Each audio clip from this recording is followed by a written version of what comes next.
For today's lecture, then, we actually want to accomplish two different things. The first thing we want to do is to think about, then, what would happen in a circuit where we combined all of the various circuit elements that we're familiar with, sort of as our crowning achievement in the complexity of different types of circuits we could consider. In this case, we'll be looking at a circuit that has an inductor, a resistor, and a capacitor. We've previously looked at the RC circuit and the LR circuit. Now, finally, we will consider an LRC circuit.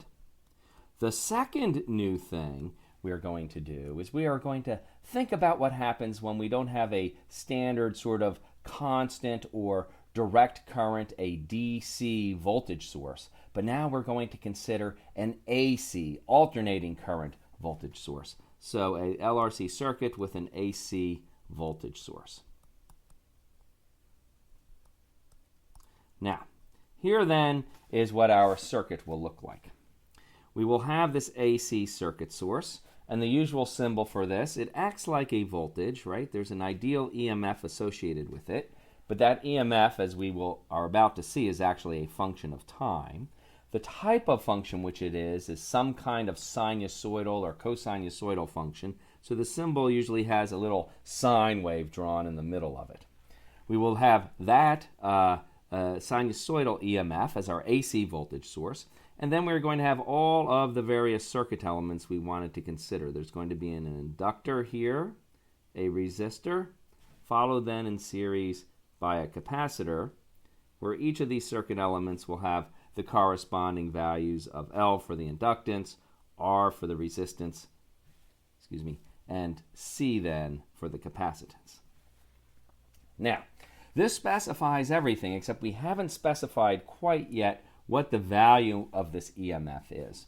So for an AC voltage source, what we have is an EMF then, this ideal EMF, which then is now a function of time. And that function then is going to have some amplitude, some amount of oscillation, which we will call script E sub naught. And then to make sure that this thing oscillates in a sinusoidal or cosinusoidal function, we will write it as the cosine. And the argument in there has to depend upon time t, but we want to write it as some constant times time t, some angular frequency omega, and we will discuss in a moment precisely the interpretation of that. But it should be clear that we need something with units of inverse time so that we can have an appropriate units for the argument of our trig function. Now I'm going to put one extra thing in here, something that you may not have seen so much discussion about in the past, but it's something called a phase shift, and I will write that as minus phi. Now, let's make a plot of what this ideal voltage source looks like as a function of time t, and that will help us to understand the interpretation of the angular frequency omega and also of this phase shift phi. So if I were to sketch this input EMF, right, I'm going to need as much room. Here's my EMF, and here's time t running horizontally. And I need both a plus and a minus excursion, so this will be the maximum value of E naught. And of course, cosine can also be minus 1, so its minimum value will be minus E naught. And now, if I had not have written this constant phi here, we would have been starting at time t equals 0 at the cosine of 0, which is 1, which would be the maximum value of this function. And the maximum value would have been at this point, and then the cosine would have decreased across the axis, hit its minimum, come back up across the axis, and then return to its maximum value at some time t later. Because, however, we've included a minus sign in the argument, you may recall, and we'll prove this in just a moment, you may recall what that means then is that the entire cosine function I was just sketching is going to be shifted slightly over to the right. So the maximum value is actually going to be, say, somewhere here. And then, or actually, let me pull that in a little bit because I want to be able to draw a few periods. So the maximum might be starting here, right? So my cosine might hit its maximum, go to its minimum, come back up to its maximum, and then, of course, the cycle will continue to repeat itself. So this is more or less how my function would behave.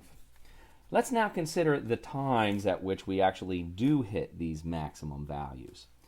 For us to hit a maximum value, what we want is the argument of our cosine, which would be omega t, and I'll write a little subscript m to remind us we're looking for the times of the maxima, minus phi has to have the value which makes the cosine a maximum. And that value typically is 0, of course. That's when the cosine has the value 1. But you will remember that the cosine is a periodic function, so it hits that 0 at a number of places. It starts out at plus 1. Remember, at pi over 2, it hits 0. Then at pi, it's minus 1. 3 pi over 2 is back to 0. And then it's at 2 pi only is the first time we return to our maximum. And the cosine is an even function, so that actually occurs at plus or minus 2 pi.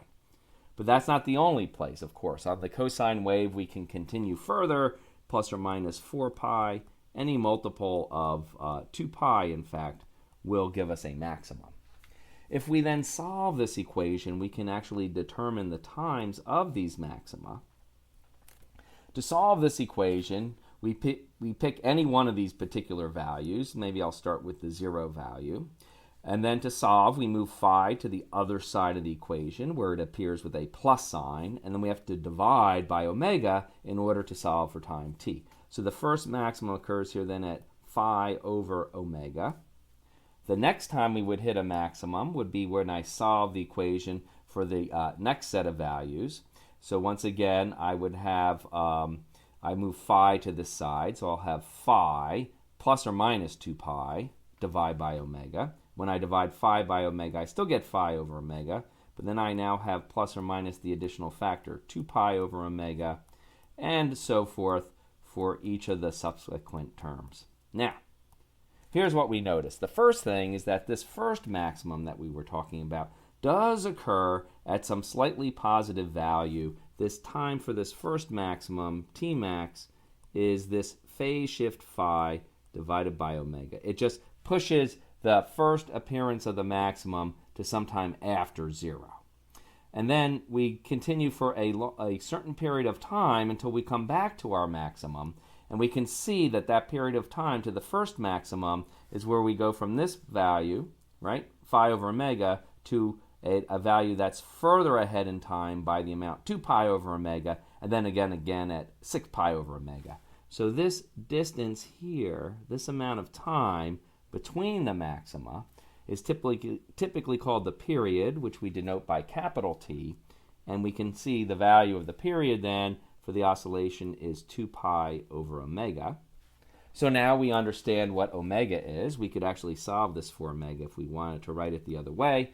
We bring the omega to this side of the equation and bring the t down. So omega is just 2 pi divided by the period of the cosine wave, and then phi then can be determined in terms of the maximum, the time of the first maximum after 0. It's equal to omega times T max. So this then defines completely our circuit in terms of its elements and the physics which determines it, as well as determines the precise behavior of the input EMF, which we need to understand to analyze the circuit.